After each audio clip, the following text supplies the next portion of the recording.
오늘은 고린도전서 6장 말씀입니다. 고난주간 오늘도 우리에게 주시는 말씀의 은혜가 우리 안에 넘치기를 원합니다.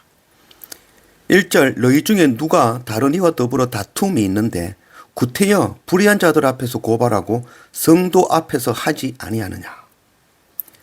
고린도 교회에 소송 사건이 일어난 것이죠. 교회 안에 어떤 불의한 자가 사기를 친 것이죠. 이 불의를 행하는 자들은 원래 앞뒤 말이 맞지 않고 막무가내죠. 아무리 확실한 증거를 대밀어도 딱 잡아떼는 거죠. 이를 바로잡기 위하여 여러 수고를 하지만 해결되지 않죠. 그래서 결국 세상의 법에 고발하는 그런 일이 일어난 것이죠. 당시 로마 교회가 오늘날과 같이 소송 만능주의 풍토가 만연했다라고 합니다. 우리는 이런 경우에 어떻게 해야 될까요? 2절 성도가 세상을 판단할 것을 너희가 알지 못하느냐. 세상도 너희에게 판단을 받겠거든 지극히 작은 일 판단하기를 감당하지 못하겠느냐. 상위법 우선의 법칙이라는 게 있죠. 어떤 법이든지 그보다 더 높은 법이 우선되어지는 것이죠. 세상의 그 어떤 법도 하나님의 말씀의 법보다 우선될 수가 없는 것이죠. 세상을 하나님의 말씀으로 판단해야 될 교회가 오히려 교회 내의 문제를 들고 세상에다가 판단을 구한다는 것, 이 정말 이상한 일 아니겠습니까? 사도 바울은 교회 내의 분쟁은 세상의 법이 아니라 교회 안에 성도들 앞에서 해결하는 것이 마땅하다라고 이야기하는 것이죠. 그래서 세상 법에 소탕하는 건 옳지 않다라고 지금 이야기하고 있는 것입니다. 세상을 판단할 자가 세상의 판단을 구한다는 것 좀 우스운 이야기죠. 세상을 판단할 우리에게 일어난 재산의 문제, 이거를 오늘 말씀에는 지극히 작은 일이다라는 것이죠. 세상의 일이라는 거죠. 당연히 교회 성도들 앞에서 해결하는 것이 마땅하다는 거죠. 4절 그런즉 너희가 세상 사건이 있을 때에 교회에서 경히 여김을 받는 자들을 세우느냐. 내가 너희를 부끄럽게 하려 하여 이 말을 하노니 너희 가운데 그 형제간의 일을 판단할 만한 지혜 있는 자가 이같이 하나도 없느냐. 세상의 법에 의지하느니 너 교회 안에서 가장 작은 자에게 차라리 판단을 받으라. 그게 더 옳다라고 이야기하는 거죠.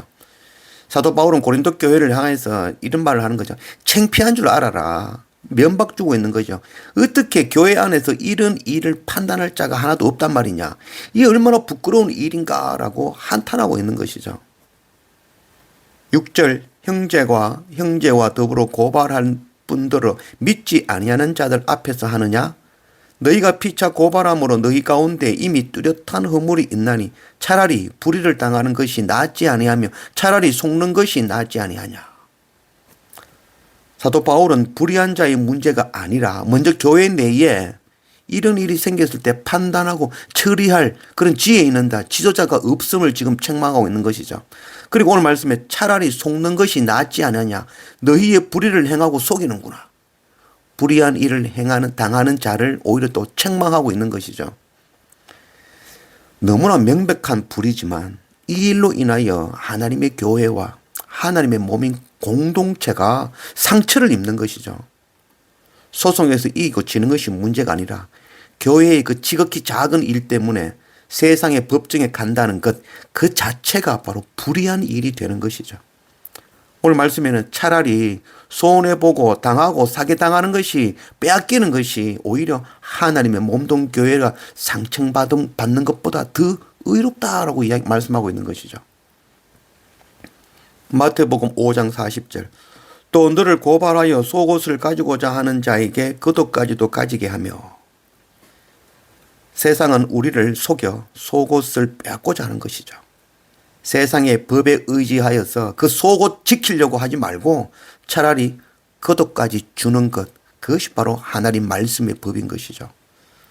성도가 세상 법정에 소송하는 것은 죄인된 우리에게 베푸신 그 하나님의 은혜에 대한 모독이 되는 것이죠. 그래서 이 원천적으로 이런 일이 일어나지 않도록 교회 내에서 금전적인 결례는 안 하는 것이 정말 좋죠. 지혜롭게 처신할 수 있어야 되는 것이죠.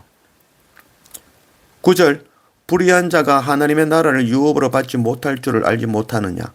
미혹을 받지 말라. 음행하는 자나 우상 숭배하는 자나 간음하는 자나 탐색하는 자나 남색하는 자나 도적이나 탐욕을 부리는 자나 술 취하는 자나 모욕하는 자나 속여 빼앗는 자들은 하나님의 나라를 유업으로 받지 못하니라. 너희 중에 이와 같은 자들이 있더니 주 예수 그리스도의 이름과 우리 하나님의 성령 안에서 씻음과 거룩함과 의롭다 하심을 받았느니라. 오늘 말씀에 불의한 자 하나님의 나라의 유업을 받지 못한다 하면서 쭉 나열한 말씀이 있죠. 아이고 저런 사람들은 심판받겠네, 하나님 나라 유업 받지 못하겠네 라고 생각한다면 잘못된 생각입니다. 오늘 이 말씀은 바로 지금 우리에게 주시는 말씀이죠. 음행하는 자가 뭐겠습니까? 하나님의 자녀이면서 세상 더 사랑하는 것, 세상의 가치관을 살아가는 것, 그게 음행 아닙니까? 우상 숭배하는 것, 세상 것을 얻으려고 봉투 들고 하나님께 나아가서 비나이다 비는 것, 그게 정말 우상 숭배 아니겠습니까? 간음과 탐색이 뭡니까? 하나님의 신부인 우리가 세상 더 사랑하는 것, 그게 바로 간음이죠. 남색, 내가 남자인지 여자인지 알지 못하고 게이처럼 내가 하나님의 자녀인지 세상의 사람인지 구분하지 못하고 사는 것, 이게 남색 아니겠습니까? 도적이나 탐욕, 이게 뭡니까? 내 것, 내가 주신 것, 그것은 나만 가지라고 주신 것이 아니죠. 그것 이웃을 위하여, 형제를 위하여 나누고 섬기라고 주신 것이죠. 그것 나누지 않고 나만 먹는 것, 그게 바로 탐욕, 거짓하는 것 아니겠습니까? 이 말씀 중에 어느 것 하나 피할 수 있는 말씀이 어디 있겠습니까? 바로 오늘 우리를 위해서 완악한 나를 두고 하시는 말씀인 것이죠. 불의한 자는 바로 우리인 것입니다. 11절 말씀 다시 보겠습니다. 너희 중에 이와 같은 자들이 있더니 주 예수 그리스도의 이름과 우리 하나님의 성령 안에서 씻음과 거룩함과 의롭다 하심을 받았다는 것이죠. 우리가 이런 자인 거죠. 우리가 완악한 자인 것이죠. 우리가 바로 불의한 자인 것이죠. 그런데 이런 우리를, 죽을 수밖에 없는 우리를 예수 그리스도 십자가 은혜와 하나님의 긍휼과 성령 하나님의 교통하심을 통하여서 우리를 의롭다 칭하시며 구원해 주셨다는 거죠. 이 놀라운 은혜를 우리가 받았다는 것이죠. 이 놀라운 은혜를 받은 그 깨달아 안다면 어떻게 사소한 문제, 그 돈 문제가 들고 세상 법정에까지 끌고 나가겠습니까? 그럴 수 없다는 것이죠. 마태복음 18장 32절. 이에 주인이 그를 불렀다가 말하되 악한 종아, 네가 빌기에 내가 네 빚을 전부 탕감하여 주었거늘 내가 너를 불쌍히 여김과 같이 너도 네 동료를 불쌍히 여김이 마땅하지 아니하냐 하고. 이 말씀은 1만 달란트 탕감받은 종에 대한 이야기죠. 자기는 1만 달란트 탕감받았지만 다른 동료의 그 적은 돈, 그것 탕감해 주지 아니하고 오히려 그를 백데나리온 때문에 감옥에 집어넣은 것, 그 이야기를 말씀하고 있는 것이죠. 우리는 1만 달란트를 탕감받은 자죠. 1만 달란트를 오늘날 돈으로 환산하면 6조 원에 상당한 돈이죠. 6조 원, 상상할 수 없는 돈이죠. 우리는 이런 돈을 탕감받은 자라는 거죠. 100데나리온은 오늘날 돈으로는 1천만 원입니다. 그것도 1천만 원, 적은 돈은 아니지만 6조 원에 대한다면 이거는 뭐 아무것도 아닌 것이죠.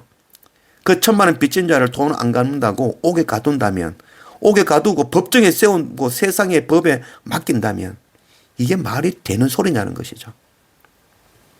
우리는 죽을 수밖에 없는 죄에서 1만 달란트 탕감받은 자, 십자가 예수 그리스도 은혜와 긍휼을 입은 자들인 것입니다. 우리가 먼저 교회 안에서 이런 일에 휩쓸리지 않도록 정말 지혜롭게 처신하는 것, 정말 돈 관계에 대해서 깨끗하게 하는 것 정말 중요하죠.